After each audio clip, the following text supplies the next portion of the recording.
we know about what's going on at the moment with Sarah Ferguson? It's just kind of radio silence, isn't it? Yes, it is extraordinary, the silence on Sarah Ferguson. I understand that she is staying with friends in Britain at the moment, having been in Switzerland, possibly Ireland and Scotland, and in the Middle East. Funnily enough, one of my sources ran into her and Andrew in an M6 petrol station just a few weeks ago. So she's kind of been a bit around more than people realise. Beatrice and Eugenie are terrified. It's a silent, frantic panic playing out behind palace walls as the sisters realize their own mother might be the one to finally destroy them. For years they've carried the weight of their father's disgrace, but now a new shadow has emerged, one that involves leaked DOJ emails, a desperate need for cash, and a looming tell-all book that could burn every remaining bridge to the throne. The York sisters are pleading with Sarah Ferguson to stay silent, but with her back against the wall, they're starting to wonder, will she choose her survival or theirs? And are you seeing the reporting around Beatrice and Eugenie change? Because we've spoken many times before about the fact that, are you starting to see a change in that? Yes, there's definitely a change. I mean, there was a big line pushed out that they're just innocents caught up in the problems of their parents. But I think as more and more material comes out of the Epstein releases, and as I think journalists begin to dig, I think we're getting a slightly different picture, which is the picture I think I presented over a long period, that they are more deeply involved.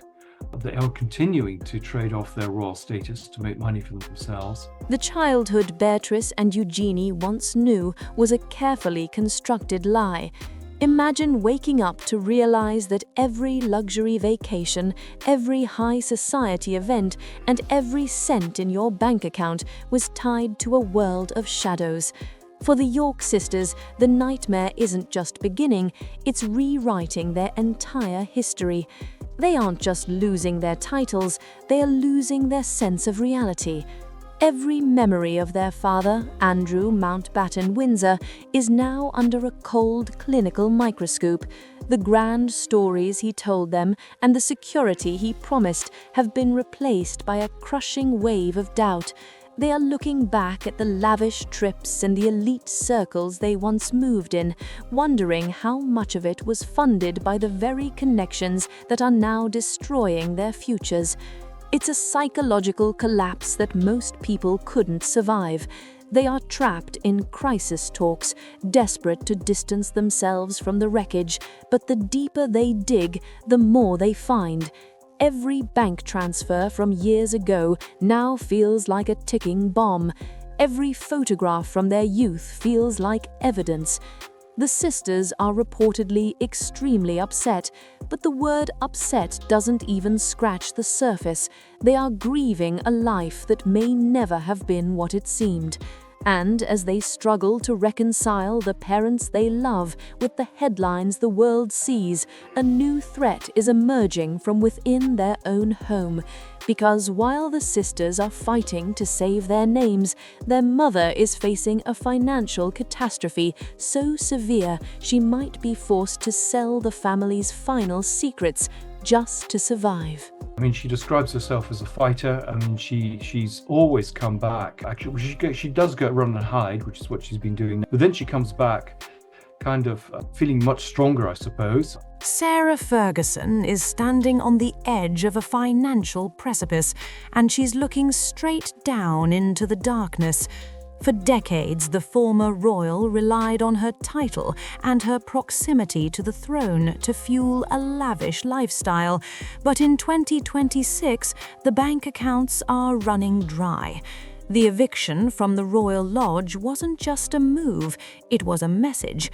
She has lost her home, her status, and now her primary sources of income are vanishing one by one. The numbers simply don't add up anymore. Her latest children's book, which was supposed to be a massive comeback, was abruptly pulled from shelves and reportedly sent to the recycling center to be pulped. Publishers are treating her name like a toxic brand. One by one, the charities that once gave her purpose and a public platform have severed ties. From the Teenage Cancer Trust to her own foundation, Sarah's Trust, the doors are being slammed shut. But here is where it gets dangerous for the rest of the royal family. When a woman who knows everything is left with nothing, she becomes the ultimate wildcard. Rumors are exploding that Sarah has been seen moving boxes out of the royal lodge, filled with years of personal handwritten diaries. These aren't just notebooks, they are the blueprint for a multi-million-dollar tell-all that could make Prince Harry's spare look like a fairy tale. The nuclear option is on the table, and the payout would be astronomical. Insiders say she's already faced rejections for smaller deals, which only pushes her toward the one thing the palace fears most, the absolute unfiltered truth. She is being quietly warned by senior royals that going rogue would trigger a legal war. But when you're facing a financial black hole, a warning can start to look like an invitation. The tension is reaching a breaking point because Sarah Ferguson knows exactly where the bodies are buried. She was there for the private conversations, the secret arguments, and the hidden scandals that never made the Sunday papers. And as the public prepares for an even more humiliating blow to her reputation, the question isn't if she'll talk, it's how much she'll charge to finally break her silence. Sarah Ferguson is being systematically erased from the city that once celebrated her as a royal bride. In March 2026, the City of York has officially moved to strip her of her Freedom of the City honour, a prestigious wedding gift from 1987 that once symbolised her entry into the heart of the British elite. This isn't just a paperwork change, it's a public execution of her legacy. The city that gave her a title is now leading the charge to ensure she has no place left in its history. The irony is as sharp as a blade. This honor, which once granted her the symbolic right to march sheep through the streets or carry a sword in public, is being revoked for the same reason her ex-husband lost his in 2022. The message from the council is loud and clear. York will not be a sanctuary for anyone connected to the shadows of the Epstein scandal. As the vote approaches, the tension in the room is palpable. This isn't just about a ceremonial title, it's about a city standing up and saying no more. For Sarah, the blow is deeply personal. Imagine being told by an entire community that you are no longer welcome, that the honors once showered upon you are now a source of civic shame.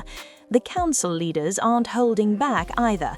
They've gone on record stating they deplore the links and continued associations that have come to light. It's a total social blackout, and it's happening in the most public way possible. But while the city prepares to cast its vote, the real damage is being felt hundreds of miles away. Beatrice and Eugenie are watching as their mother's name is scrubbed from the history books, one honor at a time. They know that once the freedom of the city is gone, there's very little left to take. The walls are closing in, and the public shaming is reaching a fever pitch. This total erasure is more than just a PR nightmare. It's the final warning shot. The world is watching to see if Sarah will fade quietly into the background or if she'll use the one thing she has left to fight back. Because as the public doors slam shut, the private files are being opened, and what's buried in those newly released DOJ emails is about to prove that the freedom of the city is the least of her worries. What did you find out in the process of researching Entitled about Sarah Ferguson's relationship with Epstein? Well, I discovered from my research that it began much earlier than people realized. It lasted much longer than she claimed, and it was much closer than I think people realized. And it's nice to see that confirmed with a lot of these Epstein releases coming out. When I was saying these things, people, I think, felt that she was very much a sort of ancillary person in this circle, but actually she was quite an important person. I mean, she stayed there quite regularly. She had, I believe, her own flat in Mark Epstein's building on 66th Street. And she was in New York more often than Andrew, and seems to have been calling on Epstein much more than Andrew in terms of contacts and trying to get money and all sorts of things. The digital ghost of the past has finally returned to haunt the York family, and this time there is no deleting the evidence.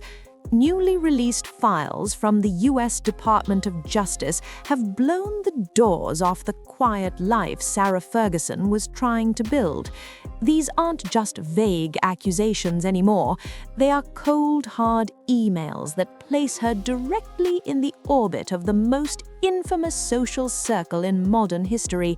The paper trail is screaming, and the world is finally listening. For Beatrice and Eugenie, these documents are a death sentence for their reputations. The emails reportedly detail financial requests and social navigations that link her mother to the very financier who brought about their father's downfall. Every time a new attachment is opened, a new layer of the family's defense crumbles. It's no longer about what they knew, it's about what can be proven in a court of public opinion. The timing couldn't be worse. Just as the sisters were trying to carve out their own paths, these DOJ bombshells have acted as the final nail in the coffin for their security and their remaining titles. They aren't just reading about a scandal, they are watching the blueprint of their own exile being mapped out in black and white. The collateral damage they feared has become their new reality, and the Crown's patience has officially run out. But the most chilling part of these leaked messages isn't what was said, it's what was promised. There are whispers that the emails hint at even deeper secrets, favors owed, and high-level meetings that were never supposed to see the light of day. This isn't just a PR crisis, it's a legal minefield that has left the sisters completely blindsided and utterly alone. As the digital ink dries on these revelations, the York sisters are left with a terrifying realization. The emails have proven that the past isn't dead, it isn't even past. And with her mother's back against the wall and the authorities closing in, the final choice Sarah Ferguson makes won't just determine her fate, it will decide if her daughters ever have a future within the palace walls again. Sarah Ferguson is standing at a crossroads where every path leads to a different kind of ruin.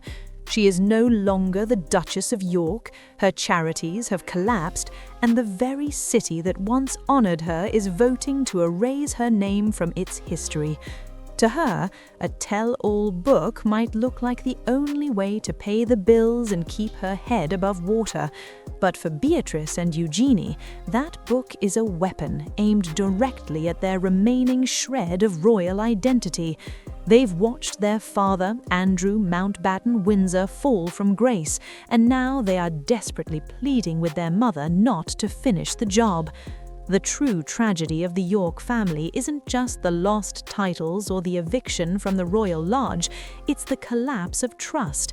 As the DOJ emails continue to leak, exposing a level of intimacy with the Epstein circle that no one expected, the sisters are left wondering if there was ever a version of their lives that wasn't built on a foundation of scandal. They are fighting for a future that their parents' past might have already destroyed. Whether Sarah chooses the multi-million-dollar payday or the protection of her daughters, one thing is certain: the House of York will never be the same again. What do you think? Is Sarah Ferguson truly a pariah, or is she just a mother doing whatever it takes to survive? Let me know your thoughts in the comments below. Does she owe it to her daughters to stay silent, or should she finally tell her side of the story? If you found this deep dive into the York family's downfall interesting, make sure to hit that like button and subscribe for more untold royal stories.